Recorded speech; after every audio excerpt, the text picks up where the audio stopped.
Well, I'll tell you, when I first met Srila Gurudeva, this was in 1978. I went to Mathura. I was in Vrindavan with our little daughter, and things were getting kind of rough in the temple. So my husband let me go to India, and I had the tour guide book, and it said in there that Srila Prabhupada had taken sannyas at this temple in Mathura. So I decided to go there. So I took my daughter, and there was one other girl, a European new devotee that went with us, and we went there, and a bunch of really neat things happened. But in the end, this one brahmachari told us, "Would you like to meet Maharaj, Narayana?" And we didn't know who he was. And I said, "Sure."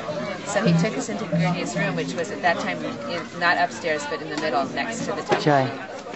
And Gurudeva was sitting there, and he said, "Oh, so how are you?" So I didn't know what to say, because things weren't that great at that time. And so he turned to the European girl. She said, "Oh, really bad." She said, "Things are and your mom was like, "Tell her to not good." She said, "They're trying to force me to, take this guru or that guru, and I don't know anything, and I'm so confused." And so then Maharaj looked at me, and he said, "Well, she is disciple of Swami Maharaj, so she can help you. She should help you." And I looked at him, I said, "Oh, no, I don't know either. I'm in worse condition." I said, "That's why I'm here. I'm so disturbed about what's happening, and I can't figure out what's the right thing to do." And he said, "Well, what is it that's so disturbing?" And I said, "Well, they're trying to make it like, we have to go through that institution and those people in order to have a relationship with Prabhupada, that if we had some instructions from him or any kind of connection, we couldn't do that our way. We had to do it their way." And then he said, "Oh, don't worry." He said, "You don't have to do anything like that." And at that time, that was extremely radical. But he said it with so much affection, so gentle, that it felt very safe. I felt like I could follow his instructions. He said, nobody has to be in between you and your Gurudev. Nobody can be. He said, "So don't worry." And I said, "But it's really scary." I said, "When I get back to the temple, they're going to kick us out." And I started to cry. And he said, "Just be patient." He said, "In just some period of time, after a little while, something very special will happen." He said, "Something will happen to change all that." He said, "So don't be afraid and don't worry." So that was my first meeting with Maharaj. Little did I know that something that was going to happen was going to be him. Because at that time he told us, "Oh, I'm not speaking very much English." And, he was kind of, he hadn't yet put 2 feet into the project of, being our helper. So that was the first time. And then, quite a few years later, I heard that some of the devotees were going to him, and I remembered him, but we were already outside the temple. They had already kicked us out, so we were out for many years, and it was kind of getting dry and hard, and I was always praying like that there would be some kind of new inspiration, not new from Prabhupada, but just a new resuscitation of the resuscitation, right? And so, but I was afraid of just, being totally rejected from the other devotees. When I heard that there was all this politics going on with the devotees getting kicked out of the temples, I was a little hesitant. But then one devotee came back from India. That was Madhavi, the daughter of Kasturi. And she was so full of nectar. She was so deeply absorbed in Krishna consciousness. I was immediately attracted, and I asked her, kind of confidentially, where did she keep that nectar? Where was she plugging in? That she was so inspired in Krishna consciousness. And she told me that she had been in Narayana Maharaj's life, and she was taking shelter there. And then she said, he is actually thinking of coming to America, and they were just making some plans to decide if he was going to come on his first tour. So like a desperate person, I actually went to some of my god sisters and told them, "I think I'm going to go and see Narayana Maharaj." And they're like, "Don't do it. And I said, "Well, come on, it's just, I'm just going to check it out. And I'm not leaving Prabhupada or anything like that."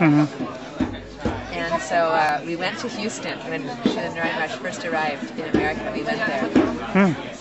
And it was in Houston. I thought it was Badger. no, he first came to Houston, then he went to LA, and then it was Badger. Who hosted him in Houston? It was Vishnu Das and his wife. Oh, okay. And there was mostly Indian people there. Acha. Who knew him from Mathura. Oh, okay. So, but in order to make this story really, so you can understand the mystic side of what Srila Gurudeva is, I have to tell what Srila Prabhupada did. Srila Prabhupada gave me 2 instructions, like life instructions. Wow. And they were both quite mystical instructions, and I never told anybody about them. I kept them in my heart, and mainly because they were both so hard that I thought I could never do them. And I felt pretty hopeless that I could ever satisfy Srila Prabhupada. One of them was that we were in a darshan once to Srila Prabhupada, the book distributors. It was at Christmas time, and we distributed a lot of books. And to make a long story short, some of the devotees went up to Prabhupada's quarters. It was late in the evening, and he had been writing, and the person said, "Oh, Prabhupada, we distributed this many books and this many books," and we were all kind of waiting for Prabhupada to praise us and be kind of kind like that. But he wasn't in that mood at all. He was very sober, very deep, and he just said, "Yes." And then after some period of time, the devotees started to kind of get nervous because Prabhupada was in such a deep mood. One devotee said, "Well, Prabhupada, we just want to please you. You know, you told us to distribute your books, and we're just trying to like preach and distribute your books." And Prabhupada said, "Yes." But he wasn't even looking at us. And then I was starting to think, uh-oh, this is going really deep. Like, I pass out books. I don't go deep, you know? And then I looked up, and then Prabhupada was looking like this around the room. And I was in the corner there, and when he got to me in the corner, his eyes went like so deeply into my heart that I had every revelation about what a superficial, bogus kind of person I was as a devotee, that I wasn't really doing it for like pure devotion or anything. I was just superficial and fruitive.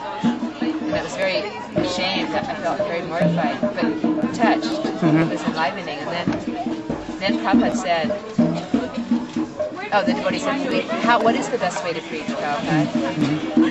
If this isn't the best way, then what is the best way? And then Srila Prabhupada said, the best way to preach is that you tell each person when you meet them, oh my dear friend, you please come back with me to where I stay, and you stay with me and you watch every single thing that I do, 24 hours in a day, every single thing. Wow. And then after a few days, you'll want to be just like me. Wow, that's great. And I remember thinking, oh no, I couldn't possibly do that. If they saw me, then they wouldn't want to be like me. And then Prabhupada smiled and he said, like I did.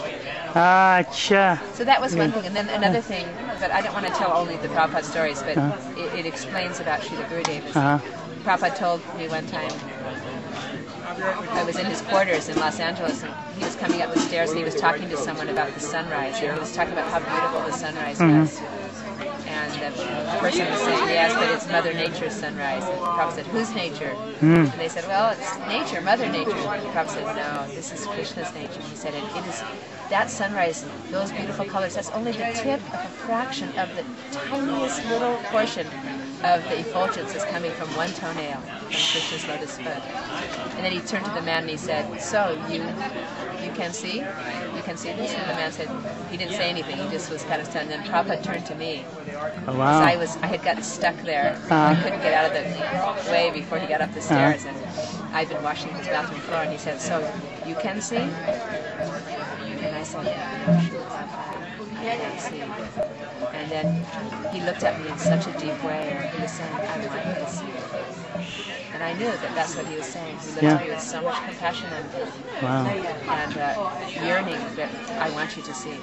So I took those 2 instructions very deeply. And I always lamented. And so when I met Srila Gurudeva in Houston, the first thing he said to me when we got back from the airport, actually as soon as I saw him, I was like feeling a tremendous amount of emotion, and my heart was kind of starting to melt. And so he said, someone said, oh, this is, Mula Prakrti. She was a book distributor for Srila Prabhupada. She distributed so many books, and I felt really embarrassed. And then Gurudev said, yes, I know.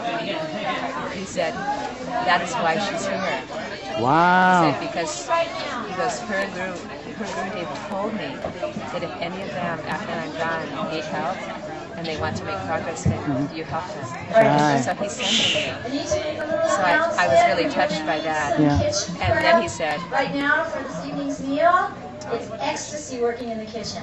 You can learn a lot and it feels really good and cleanses your heart. So I see a mad rush. Let's go for it. Thank you. And also this evening's kitchen cleanup. Thank you, Hare Krishna. So then he said, he just kind of looked at me in his very deep way, and then he said, yes, your Gurudev wanted that you would preach by example, that by your devotional enthusiasm and practice, then everyone who met you wants to become like you. Jai. And I was shocked. Yeah. You know that Prabhupada said that, and I was just catching my breath. And then he looked at me with this very serious sidelong glance, and he said, and he wants you to be able to see Krishna. Jai. It's amazing. Thank you so much for this nectar, Mata. Thank you so very much. Hare Krishna. Hare Krishna. All glories to Srila Prabhupada and Srila Gurudev. Jai. If you remember any more, let me know. Okay.